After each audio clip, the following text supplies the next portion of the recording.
And welcome everyone to Javi Unboxed, episode number, I think we're on 9? 9. And let me just start by saying hello to the gang out there. And good evening, obviously Mark and Russ, my fellow compatriots here. I'll introduce them in a second. Good evening, Mike, Glenn, good to see you, Steve, Dave Krause, Kevin Els, good to see you, Paul, Kevin from Philadelphia. Always Kevin from Philadelphia. I love that. Greg Euler, good to see you. Dennis Mills, Mario, Gary Hammett from Wood Creations, and Troy and Hitch. Good to see you all once again on the another episode of Javi Unboxed. And on this particular episode, we're going to feature, Mr. Mark Lindsay, which, and of course we have our buddy Russ here. And there's Mark himself on the big screen. How are you, Mark? The legend. You know, I'm better than I deserve. I really am. I'm better than Still need a haircut, but better than don't say anything about haircuts. Say that. Yeah, I turned 60 in March, and I told my wife, I said, I think it's time I start working on that Snow White weird old man ponytail, Yeah, and Snow White weird old man ponytail. I don't know anything about a snowman weird ponytail. I know a little bit about it. Well, I didn't mean that in a bad way, but, but the look she gave me made buttermilk. I'm telling you, man. If you'd have put some 2% up there, it would have been buttermilk. I hear you.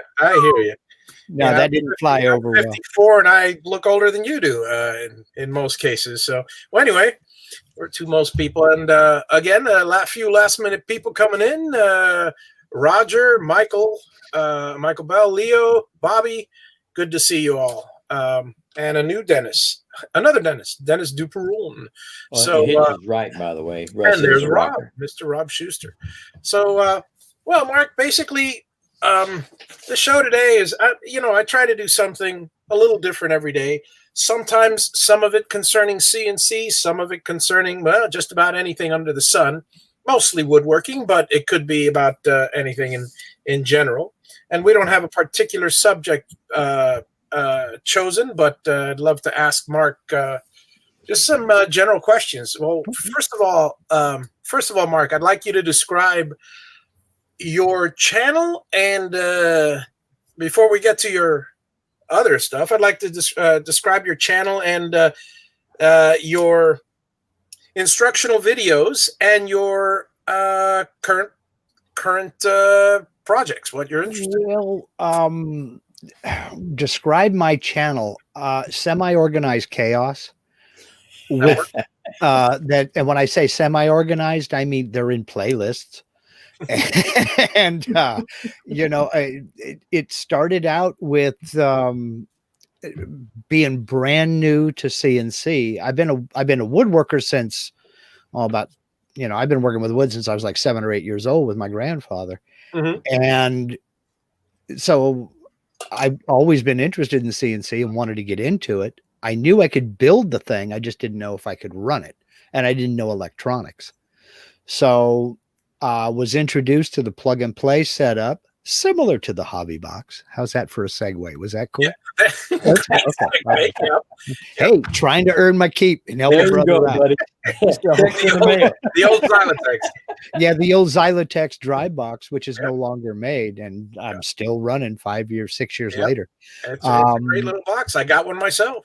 And decided to go ahead and build one, and got involved in the CNC community on Facebook and in a couple of forums. And I kept seeing the same questions over and over and over again. And I decided, well, I genuinely wanted to help folks who had never done this before get into it. Mm-hmm. And show them that you can do this. If I can do this, not knowing what I'm doing, you can do it too.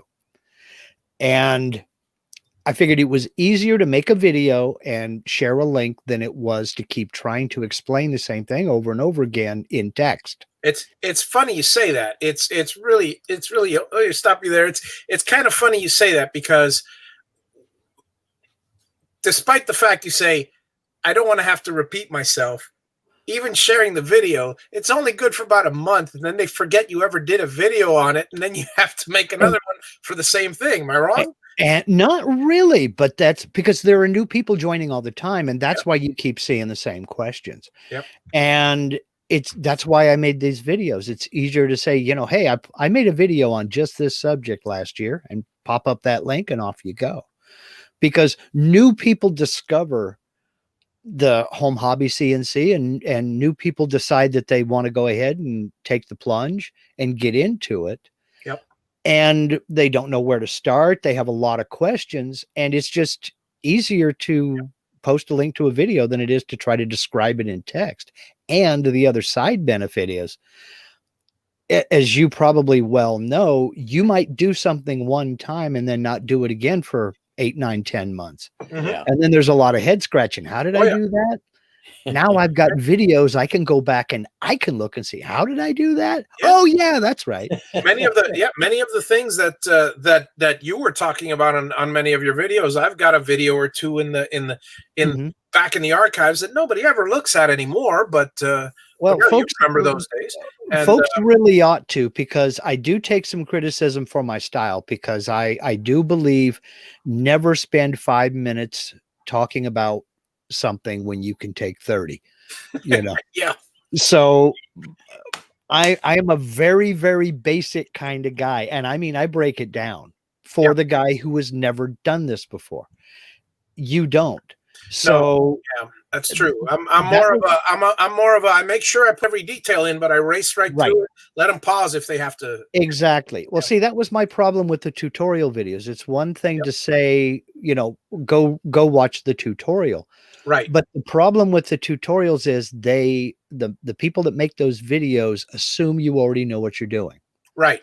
I don't. I assume you're like me and don't have a clue. Yep. Yep. So we break it down. Your videos, on the other hand, you don't bother telling people to go over to this icon and click this and enter that. You can just tell folks we're going to draw a rectangle, and then you draw the rectangle. You don't have to tell them where to anchor it and everything else. Precisely. I start assuming that they know quite a bit, of course. And you got some love here. Let me stop you for a second. Oh, okay. Say hello to some latecomers. Mako Chris, well, not late, but Mako Chris, Andrew Haig, my friend and neighbor from Central Florida, and Kevin has as a compliment for you. He loves Mark's channel. Great instructor. Watched all the videos. Well, that's a lot of years. Well, he had a lot of time on his hands.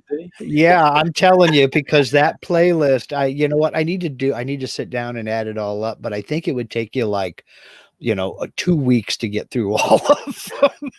And that's if you didn't sleep. So, it's funny because you bring a lunch. You were talking about you were talking about the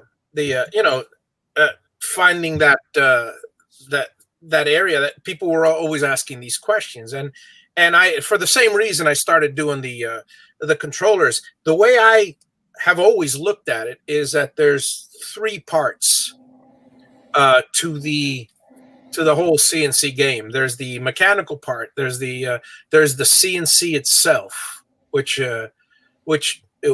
is pretty self-explanatory. With like the Gatton CNC kit, and then there's the electronics part, which you can go in a lot of different directions. Eventually, I'll make a tutorial explaining exactly what's in the hobby box, and then they can duplicate it themselves. But the only reason I'm selling as many as I'm selling is because people don't want to do the work. So that's or they find it difficult. And then there's the instructional part,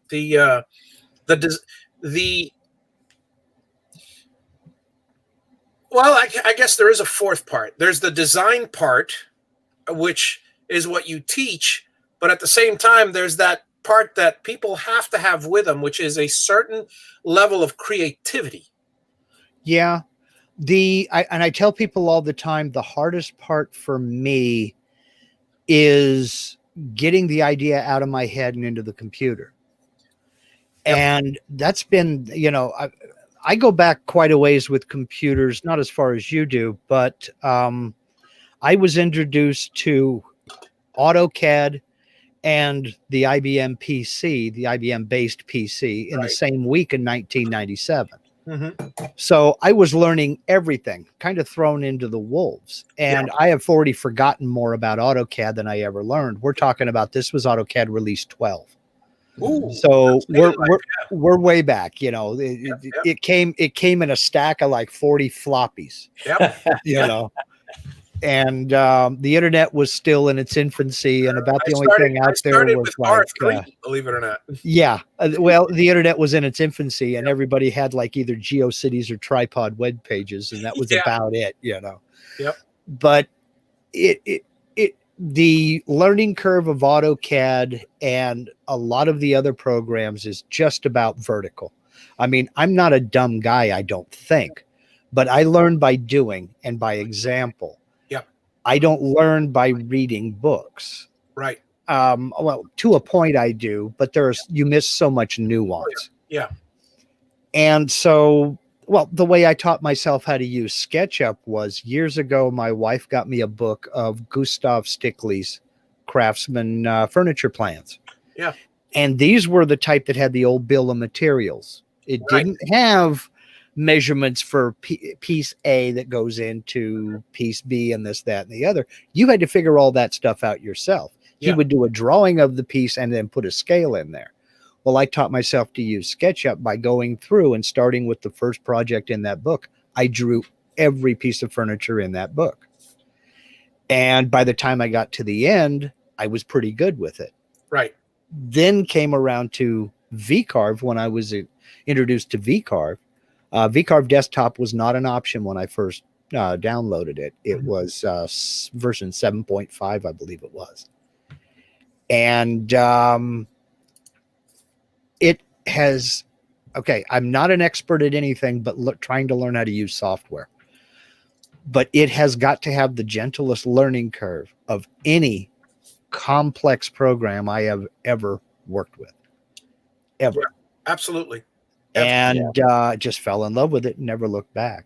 It's funny because there's I had a similar situation happen to me ages ago. We're talking back in 1987.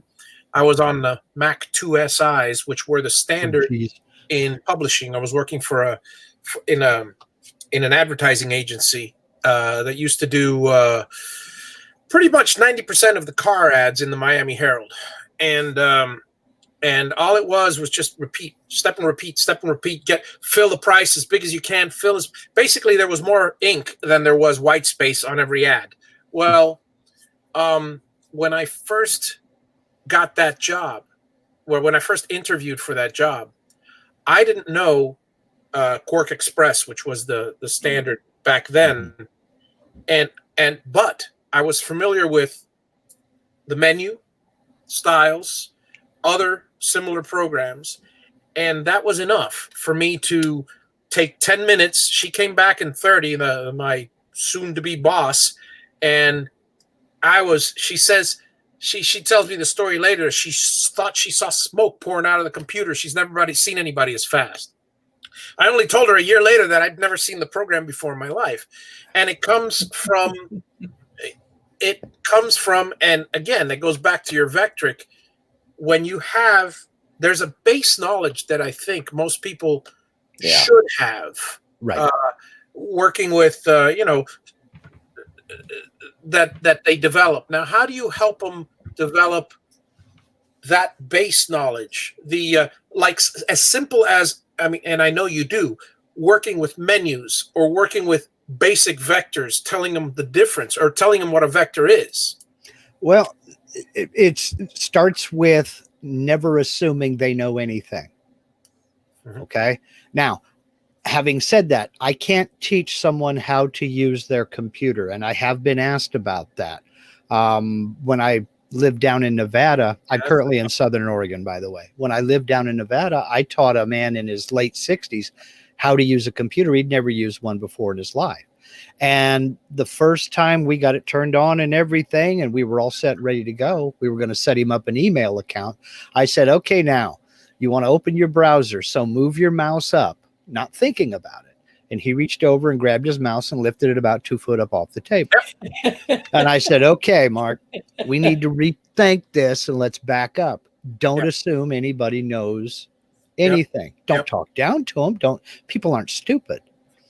But so you weren't surprised when he put his cup after the CD drawer opened? Yeah, no, actually what I did was I pushed the button and it opened, and I said, okay, now this is not a drink holder. Not a drink holder. And he looked at me and he got a grin on his face, and I said, you were thinking it, weren't you? He says, I didn't know what it was, and I'm afraid to push buttons. So, and it went on from there, and he's fine now. But I find that the easiest way to help folks who really aren't sure is to let them know that they know more than they think they know, and they can do this. I mean, it looks complex and it is intimidating at first, but what the final thing that made me decide to go ahead and pursue this was a gentleman who I couldn't help. He had convinced himself that he just couldn't do this, and he had invested about $6,000 in a CNC router. Right. And he lived about 120 miles away from me, but just far enough to where I couldn't go help him. And I was just getting started myself. And he literally loaded it up in his wheelbarrow and took it out and dumped it on the burn pile. He did not burn it. He ended up selling it. But he convinced himself that he couldn't do this. This was above his head. And that just broke my heart, because the guy lost a lot of money on it. And I know he's not dumb. I know he could do this. Right. So I decided if I could help somebody avoid that, then, Absolutely. So be it. I got a couple of questions here. Let me switch gears on you a little bit, because, let me first say hello to a few that came in. Michael, Ron Ledger, how are you doing? Michael Mesalik. And Marcello swung by there. And Hitch, Greg Hamilton, has mentioned a couple things. Not bad, Lily. First of all, he complimented you on your guitars back there, and he's asking if you ever played with Paul Revere and the Raiders. I'm sure. No, you never get that question. I've never heard that question before in my life. I don't know what you're talking about. Now, actually, he's my online nemesis, and believe it or not, he's about 3 hours to the north of me. I've never met the man. I call him my online nemesis only because he has all the really cool domain names locked up. But, to be fair, if I'd have gotten there first, so would I. So, I can't blame the guy. I've never met him. I have met Paul Revere, though. And kind of a funny story. He lived down in Nevada. He was in Reno, and I just bumped into him. You're Paul Revere. He said, yes, I am. I said, my name's Mark Lindsay. And without batting an eye, he says, I'm sorry. Yeah. And the rest, as they say, is history. It's like if you've ever seen the Office Space. No. There was a guy in Office Space named Michael Bolton. Oh my God. He was extremely pissed at Michael Bolton. Thanks, Dad. I found that hilarious. But now another channel that you somewhat frequent as a lark, I would say, but just for fun, is you do trampled underfoot with Eloy Escobedo. Eloy Escobedo, my partner in crime. I do it, of course, if there's any time I ever mispronounce that name, which I have never mispronounced in my life, it would have to be when I do it live. When it's live. It's a law, I think. Yeah. So, Eloy and I, you're a veteran of the Google Hangouts, the same as Russ, and we all get together and just have these little BS sessions after hours or whatever. Right. And just hoot and holler with one another and just talk about life, the universe, and everything. Yep. And Eloy and I would get into these discussions, and a mutual friend of ours, Doc Jared Hildebrand, said, you know what, you guys ought to start a podcast because you get some really interesting conversations going back and forth, because we are of two different generations. I was born in the 60s. He was born in the mid 70s, but he was an 80s kid. Mm-hmm. And he was Florida all of his life. I've been West Coast most of my life, except my time in the military. And we have different perspectives on certain things, but we have a common love of music, movies, pop culture.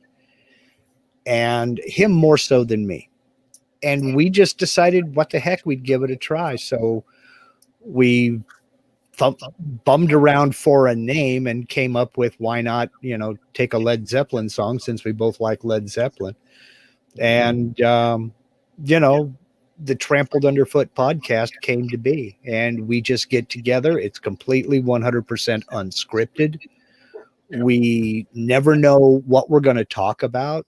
About half of the time we'll get together in this little StreamYard box here, and we'll look at each other and go, I've got nothing. Have you got anything? No, I don't have anything. And we really don't know what we're going to say. We look over in the chat and there's, 8, 10, 12 people there already waiting for us to push the button. And we have no clue what's going to go on. But we've always managed. Yep. We'll go 2 hours if you let us. One of us has to signal, it's time to land the plane, dude. It's funny you say that, because I started 3 times a week, but now I've just I spend most of my evenings soldering, and I enjoy it. It's peaceful, and I decided, well, since I'm there soldering anyway, or putting boxes together, I might as well just go on YouTube and live and just chat with people out there. I never thought anybody'd actually watch, and I got a following of about 15, 20 regulars who just enjoy. Well, either that or they go to sleep at my lull voice, because it's not like this pace. It's just and half the time I'm paying attention to what I'm soldering, so there's silence. But and Russ is there every so often. But it's amazing, especially in these times, people are starved for attention,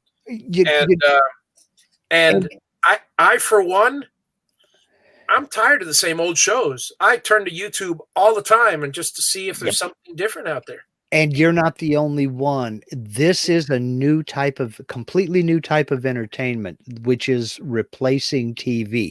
Live streaming is, I think, where it's at. Yeah. Because it's participative. You can't interact with something on the boob tube out in the living room, but if you jump into a live stream, you can ask a question, you can whatever. You make a suggestion, a snide comment, hoot and holler with your buddies over there in the chat or what have you. You get to participate in it. It's interactive, and I dig it a lot. I do come in and I watch some of your Javi Unboxed, but I don't always comment, because it's kind of like the case right now. This is the dinner hour here on the West Coast. You sit back and watch. I completely understand it. I do that all the time with different shows and stuff. Mm-hmm. I have seen more Trampled Underfoot than you think I have, but I haven't seen all of them. And some are hilarious. Some I'm sleeping in my recliner. Yeah. See, and we don't, because they're not funny or anything. It's just because, I fell asleep, because that's what we do these days. Well, there is no format. We're not comedy. We're not drama. We're not serious. We try to keep things lighthearted. I mean, we don't get hot and heavy. We try to stay away from politics and religion, all of the third rails, because life is too short. And we both believe that, and I think I can speak for Eloy on this, that a lot of times we have become so protective of what we have, we've lost our ability to enjoy it. Yeah. So that's what we try to do. We try to lighten up and just BS. It's 2 guys from different sides of the continent just talking about whatever floats their boat. And we have a lot of fun doing it. At least I do anyway. And speaking of continents, and this is a perfect segue to plug next week's show. Next week, folks, if you guys tune in from 8 to 9, as always, on Saturdays, you're going to find Mr. Jamie Page from England, from the UK, whichever. I hear the British say English, and the Americans say British. So that's because the Americans don't know what to say. That's right. And so, regardless of from which side of the pond you're on, he's. I'm going to get him to. I think I'm going to yank a few pictures because I may still have some. If not, I'll get him to bring them from his trip here a few years ago when he was flown down and went to the woodworking show, and he had a lot of fun times there. It's always interesting meeting a fellow woodworker, a fellow craftsman and stuff. And with that said, back to Mark. Well, no, I was just going to throw in, I met him at that woodworking show, had no idea who he was. I met you at that woodworking show. We met there, met Russ. I met, I met so many people, I forgot who all I met. But I was... Yeah, Andrew says English, so that's the correct term. And Andrew would know. Yeah, see, Americans don't know what to say because is it England? Is it Great Britain? Is it the UK? Yes, it's all of the above. All right, thanks for that. I love the fact that you narrowed it down for me. Yeah. So, but yeah, I met a lot of people there, and as proof of that, I still have Jamie's sticker. I met Jamie Page in Atlanta, and all I got was this lousy sticker or something like that. I don't remember what. Yeah. Yeah, that was a great show. That was a great show. A lot of people. By the way, I'll interject for those of you out there. Mark is the first person that I ever spoke to in a Hangout originally. Right. Because a few years back, I was going to be featured on the old Dave Gatton show two shows ago, and I hadn't had the first clue of how to get on a Hangout or anything like that. And Mark and I tested it out. We chatted for a while. He got me hooked. So what you're saying is you are my fault. That's right. Okay. Lord. You can't blame me for this. But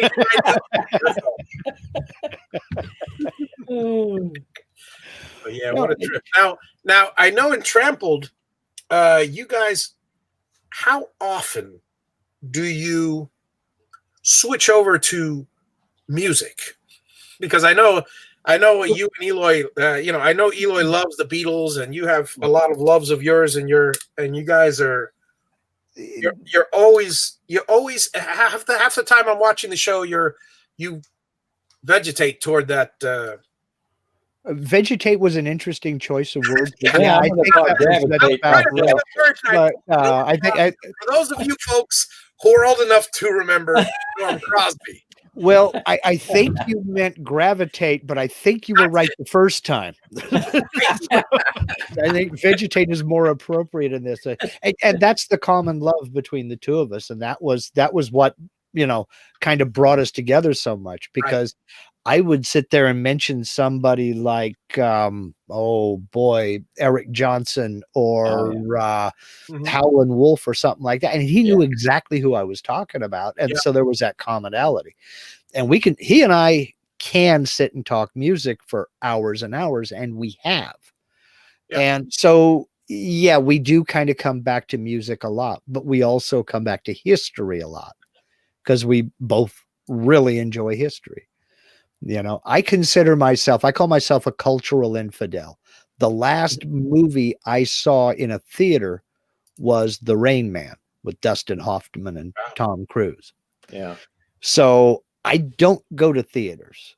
I will watch them. I watch movies. I mean, my wife, she's the more into the movies than I am. But if I have time to sit and watch a movie, I'm doing something else. I've got music going in the background, and that's where my head is. So my problem is finding the time to do everything I want to do. So I hear you. I'm the same thing. Well, for me, it's I've been pretty good lately with being able to I'm sorry, I'm half I'm trying to pull up some pictures, but I'm just going to grab them all of the 2017 show here. Oh, okay. so I can show them to while we're chatting here. And yeah, my biggest issue, as you know, is one of space. So much more than time. Time is always a difficult situation. Well, But I have recently, I have as of late, well, always really because of business, I've been focused on how valuable my time is, because time, as we all know, it's a finite resource. We only have just so much. Anything else, we can make more, we can get more, we don't need it all, whatever. Time, very valuable. And so everything for me is mostly based on time. But room, when you don't have room to do stuff, the time is just slipping away. Yeah, and you'll never get it back. And you'll never get it back. So but then again, you don't always have to be doing. Right. There is time to just sit back and mellow out. I mean, and that's where the music comes in, and that's where that goes. And it's funny you say that, because, well, that for me, I mean, I enjoy a good, jacuzzi in the afternoon to relax, and there's whatever we all do to relax and stuff. And again, with some music in the background. But the big thing for me, well, lately it's been soldering, but the big thing for me has been, and for ever since that show, and well, ever since I met you, is the Hangouts for a considerable amount of time. Up until recently, about 3-4 months ago, I just haven't been as fervent with them but that'll come back. It's been great hanging out with a group of friends. And it's one of those, the beautiful thing about this situation, and as everybody's seeing with COVID, is it's good and bad. The computer, you can hang out with the people you like. It's like going to a bar and visiting the bar for a limited amount of time and then leaving. Well, you can hang out with people you want, and if you don't like what you're hearing, you're bored, or you just got to go, you just click and you're gone. Yeah. It's not like you have people over for dinner and then, I'm stuck listening to them.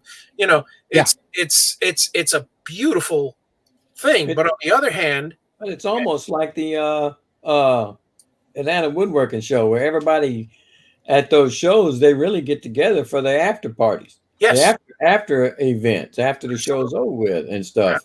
Absolutely. And all getting together, shooting the breeze in the hotel, stuff like that. That's the same thing we're doing here.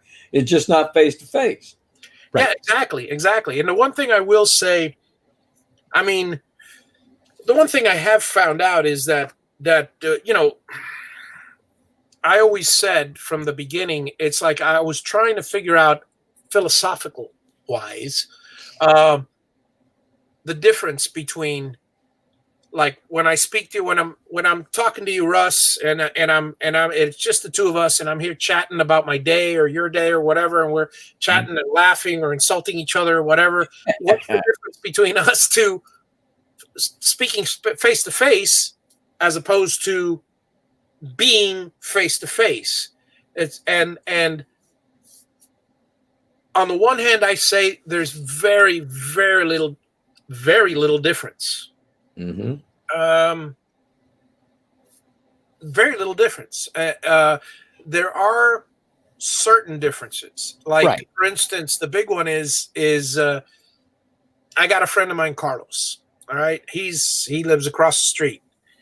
Sometimes I'll go a month or two without seeing him, and we're still the oldest of friends and stuff. Well, the same thing applies for this. Sometimes we'll talk to each other every day. Well, the same thing applies to this. But the thing about being present, at least with families and close friends and stuff, is that you can't get away from them. Whereas you always have that option in the digital world.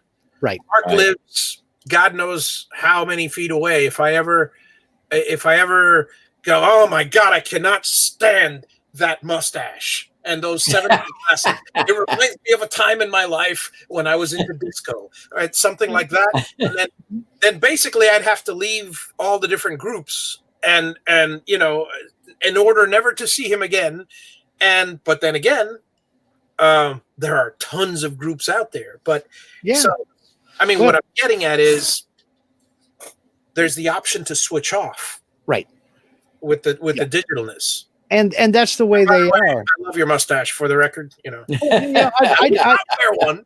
I did not take that personally. People are you have the right to be wrong. So you know. Now the aviator hat, on the other hand, well, a little Dude, aviators are cool. I was an aviator. So, well, not really an aviator. I was a mechanic, but I flew and this, that, and the other. Yes, I have 200 illegal hours in a helicopter. But what can I tell you? Let me read comments before we get too far away, because I always like, personally, I mean, folks, one thing you'll know about my show, I may not get to you right away, but I do like to involve you in the conversation. If you have a question or if you're in the chat, I always like to acknowledge you all this. John's agreeing with Led Zeppelin there and stuff, and All the better people do. and Yes, indeed. I see here, Greg is asking about how your new garage is coming. The new shop shed, New shop, steady progress. I have a video coming out tomorrow morning. It is part 3, the next update. Let's see, I can read his comment now. Yes. No, the fires didn't delay progress. I've been working at it steady. What is delaying progress is me getting old. And stuff that used to take an hour to do now takes, days. So, I don't remember making noise sitting up. I gotta tell you, Mark, the first time I made that noise, when I stood up, was when I was 26, and I don't know where that came from. Well, I get ready because you're going to make it doing a lot more. I'm under the house. I'm crawled under the house running conduit to run electrical cable out to the site. And oh my God, number one, my joints sound like somebody just poured milk into a bowl of Rice Krispies when I kneel down or stand up. Right. And just rolling over on cardboard in a gravel driveway is a totally new experience. A few photos here. This is the. Am I sharing? Yeah. That was the one where we all met.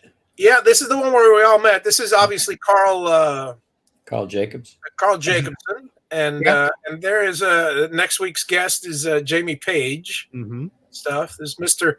Carmichael himself. This is Santa Claus. That was Russ Clarity, by the way. This is Mr. Aher, of course, Zach Manring. If any of you are woodworkers and in the South, he has Southern Woodworkers. The Southern Ginger. Southern Ginger. And we have, it was quite a number of woodworkers. Let me see. Oh, there's Drew. And yeah, he's a bit, well, everybody was a bit taller than me at that show there and stuff. That's okay, Javi, because we're not descended from a bunch of big cave people that got eaten by the dinosaurs. There you go. That's right. We're descended from the itty bitty quick ones that made it back to the cave. This is Charles Deering, who was on my show a couple of weeks ago, or whatever. This is he does not look the same as he does without his glasses. He looks completely different. Mm-hmm. Mr. Chris Cute. Let me. Jim that was Mark. That was Jim Shears. Jim Shear. Yeah. And by the way, that angle, I don't know, but it really compliments me because the man is easily a head taller than me. He's 6'4". Yeah. A head and a half. Yeah, he's not a short guy. Chad. Yeah, there's some fellow woodworkers. It was a fantastic show. I mean, we were. Let me see, Billy McCord. There's Mr. Bill Griggs, huh? Bill Griggs. Bill Griggs. Yeah, met him there. Mm-hmm. There's Daryl. I'm scrolling for a picture of you, Mark. It's coming up. I just got to find it.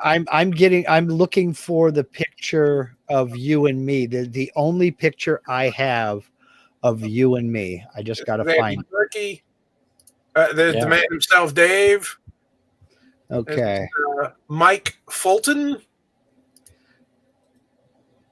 Okay. I found that picture. I have a picture of you and me. All right, let me throw you. Hang on a second. I got Well, yeah, you're doing yours. Just let you know, I have it in reserve. You got it. I'll pull you up right now. Well, there's one of you. Yeah, there I am in the background. The side of you here in the background. There's Jimmy, Mr. DeResta, as most people call him Jimmy. But okay, remember this picture. Hang on a second. Let me pull up your picture. Give me a second. Let me close this thing. Remember. Okay, my picture. I haven't started sharing yet. Let me get over here back to you. There you are, and I will share. Yep. David Jones just joined us, folks. Hey, Mr. Dave, how's it going, Mr. Portal Woodworks himself? That's the only picture we have. Oh, that's funny because I just showed that picture of Dennis. That's what I said. Remember that picture because that's the only picture of you and I have is me taking a selfie of you taking a selfie with Dennis. Yep. I've got one. I've got Believe one. it or not, folks, I was at that same show. I don't know how I didn't get into pictures. I think you're in mine. I'm in yours, yeah, but I don't remember seeing Javi getting one. Yank out of the archives here because I know I have. Okay, so all right, let me hide that thing. Let's see here. Here we go. Nope, all I have is one of you. Hang on a second, I'm looking for it. Well, anyway, we'll go on. Let's see what else. By the way, tell us about yourself aside from. So now we know you love music. You teach people. Now I heard, because I've known you for so long. That's probably where I heard it from. You used to you used to fix pinball machines? No, slot machines. Slot machines. That's it. Slot machines. Yes, I was in the casino industry for 15 years. Worked on slot machines for the first 7 and got into management after that. It was a wild trip, I'll tell you what.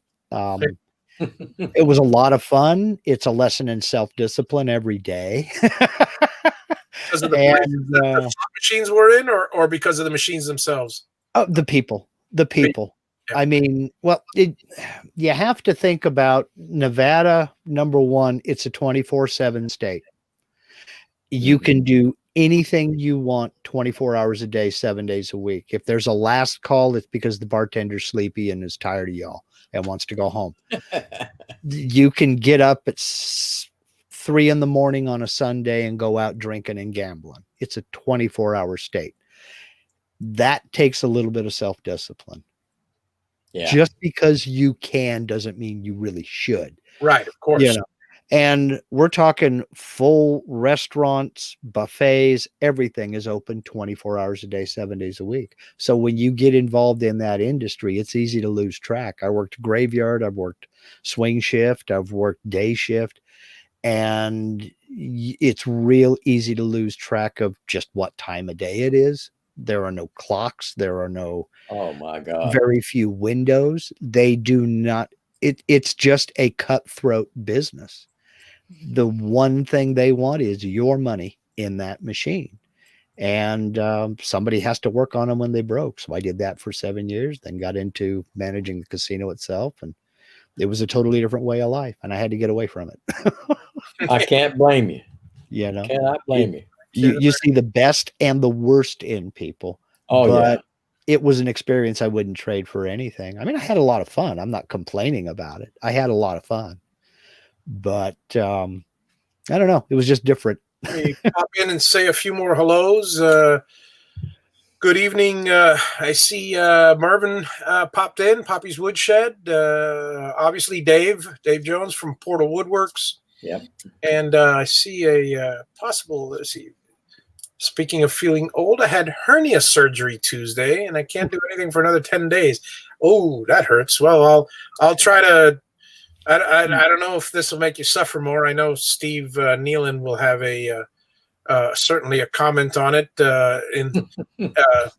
saying so, but I'll try to go on more often, and hopefully it won't make you suffer. Just to entertain you. And let me throw something at you, Rob. It is September 19th. Perfect time to start designing those Christmas gifts. Yep.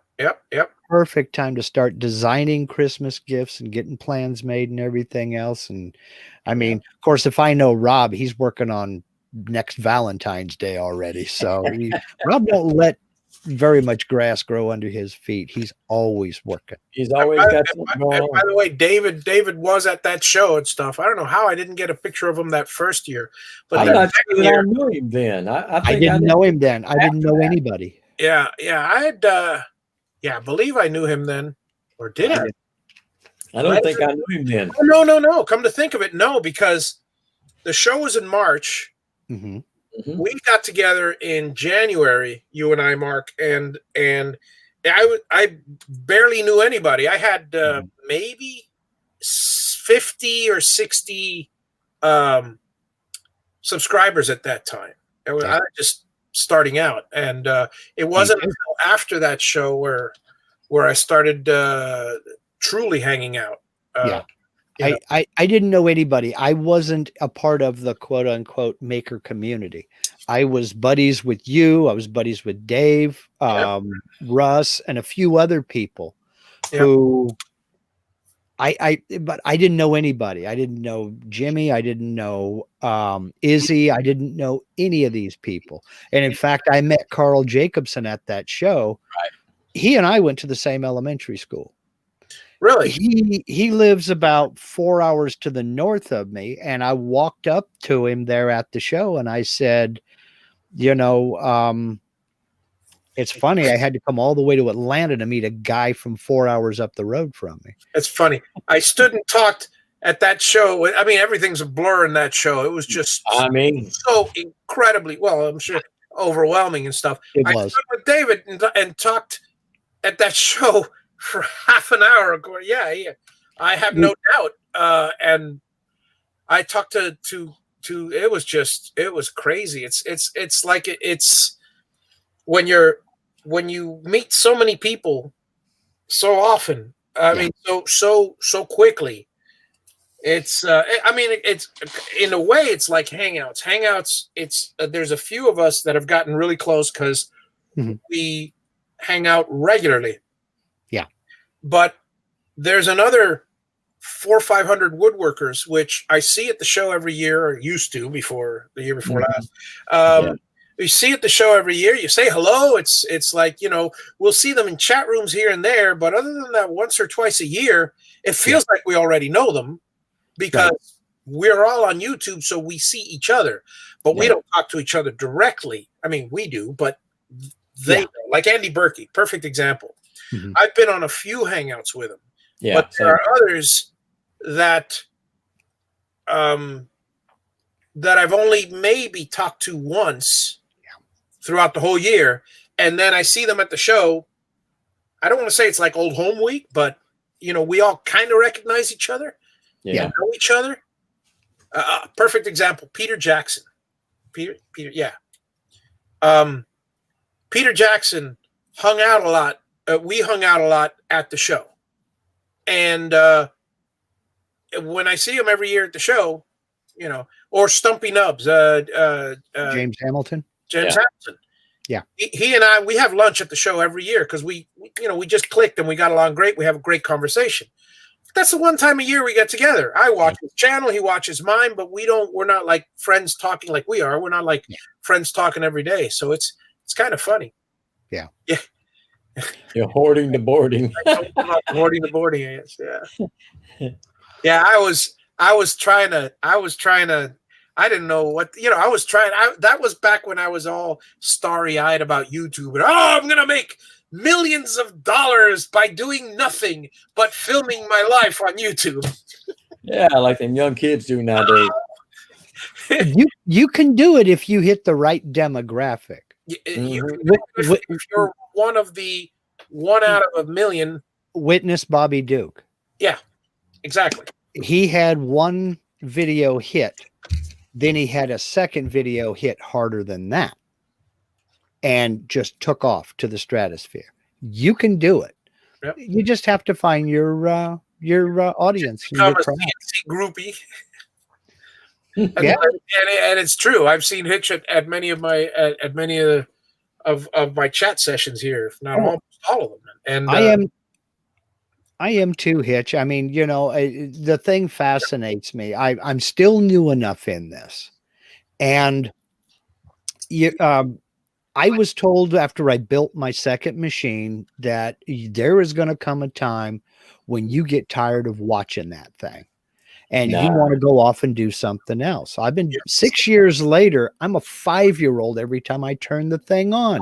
I hit cycle start and it lifts up and moves over, and I'm just, yay, it works, and I'm a 5-year-old all over again. I have not yet reached that time. Now I will back out of the shed and sand on something or do something else that I need to do, but I'm always right there with it because I'm old school enough to remember rotary dial telephone. I got Roman numerals on my watch, for crying out loud. Okay. Digital, nothing. It's yes, I have a watch that you have to wind still. This is still so new to me and still so, I hesitate to say fascinating, but it is fascinating simply because we are living the Jetsons in my book, you know. And it's still, there's a lot of voodoo involved, and I'm just kind of trying to help folks get into that voodoo, get your own doll, and start pushing pins into that sucker.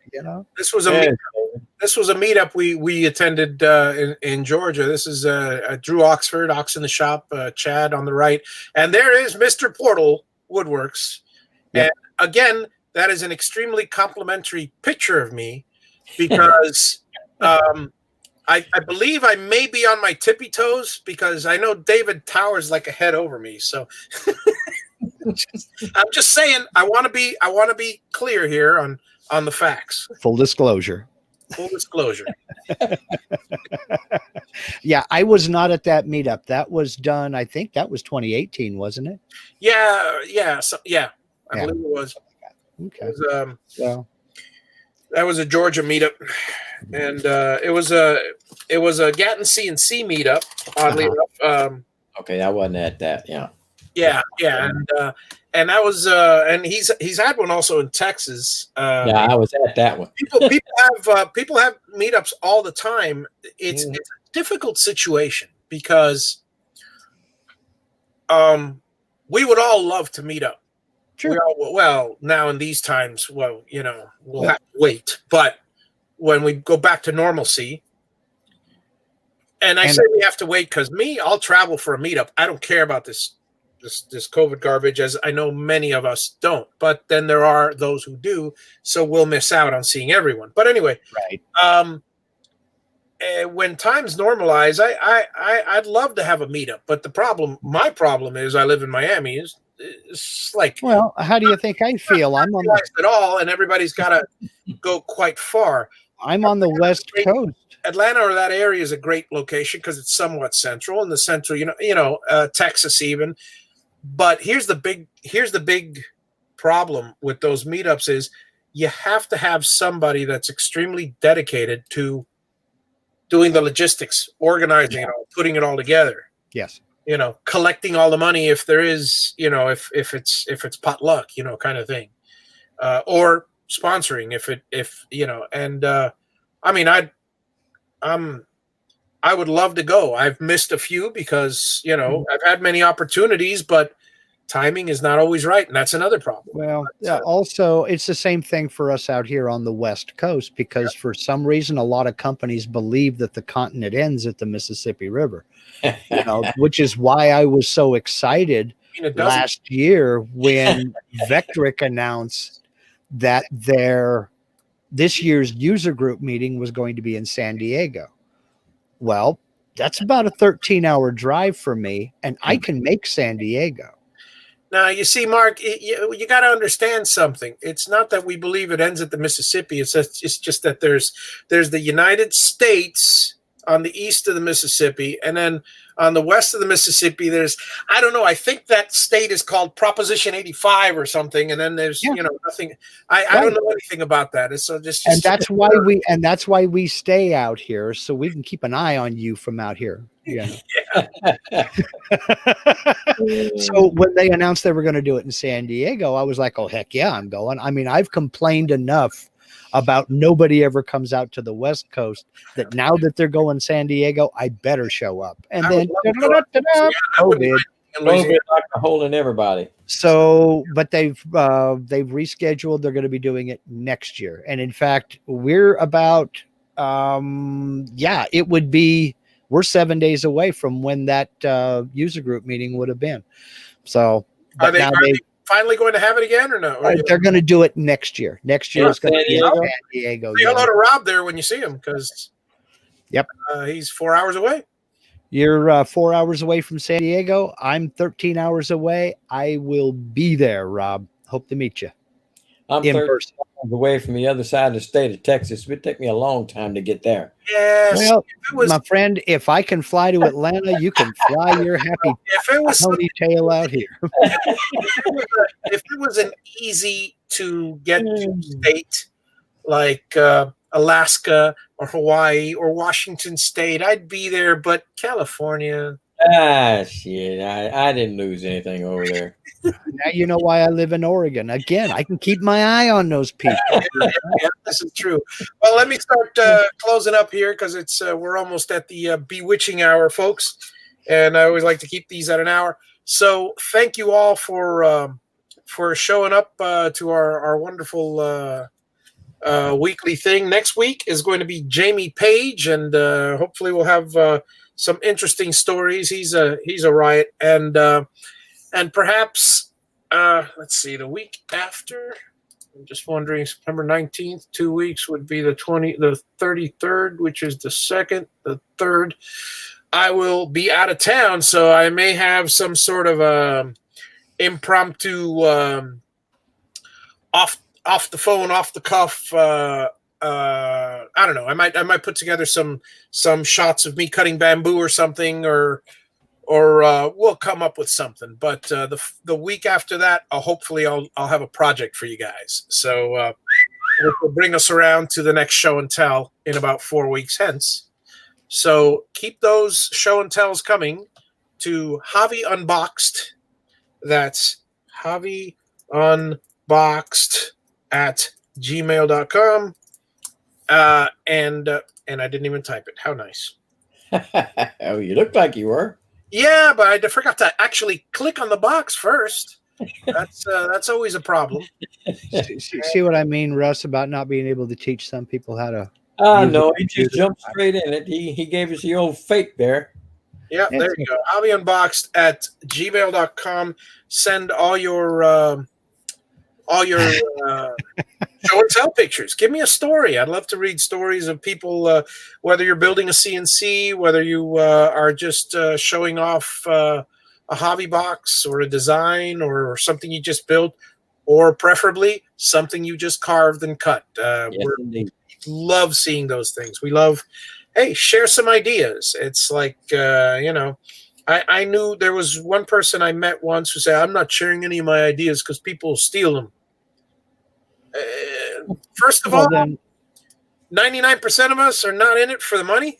Second of all, it's you'll probably be better selling these things locally, so we're not going to compete against you. And third of all you got to do is see it, and we can duplicate it. So it's not like we're, Well, not only that is there's no such thing as an original idea, and there's certain parts of that were taken from something else. I don't care what you're doing. It's not an original idea. Right. And an unused idea is a useless idea. That's right.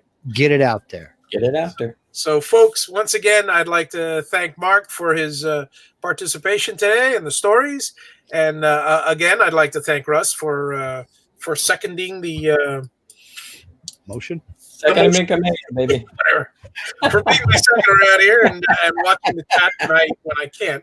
So, folks, you guys all have a wonderful week, and we'll see you all on the next Javi Unboxed Saturday at 8. And Good night, all. Good night, folks. And I got to get an outro for you guys. But in the meantime, dun, dun, dun, dun, dun, whatever.